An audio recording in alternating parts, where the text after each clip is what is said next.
There are three ways that you can think something is true. You've got knowledge, you've got belief, and you've got faith. Knowledge is when you can see and hear something. I can see I have four fingers and a thumb, so I probably have four fingers and a thumb. Belief is when you have strong evidence to suggest what is true is actually true. And faith is when you have circumstantial evidence, weak evidence, or even no evidence, but a strong emotional connection to whatever you want to believe to be true actually is true. Now, this is important because we are in a war of faith right now.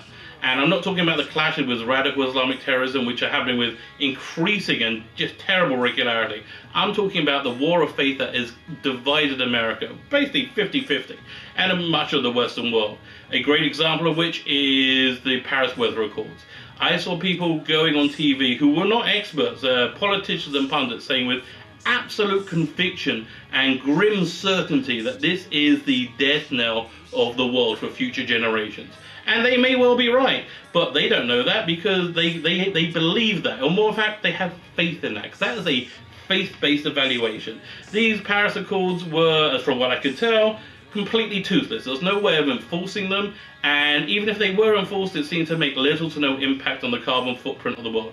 All I'm really saying is know what you know. That's like my Rabbi Noah Weinberg, or blessed memory, would say all the time. Know what you know. Know what you have faith in, know what you have belief in, and know what you have knowledge of. And be real with it. Don't pretend something that you have faith in is something you have knowledge of.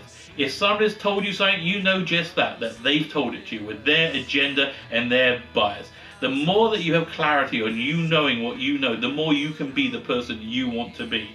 Because without clarity on knowing what you know, you're somebody else's tool. You're somebody else's fool. So be your own person and think for yourselves and make up your own mind. And now, the best way for you to think for yourself and make up your own mind is to prove it by thinking that you should go to my Kickstarter campaign. It's only got a few days left to go for my graphic novel, Biblical Bible Stories, so Atheists, Creationists, Rationalists, and Rogues. Show your independence of thought and buy a copy of my book. It's fantastic. It's completely biblically accurate and has no polemic or preaching agenda. Just wants to tell a stonking great story. Know what you know. That's something you can have faith in, you can have belief in, you can have knowledge of it. You heard it here first, folks. That's the truth.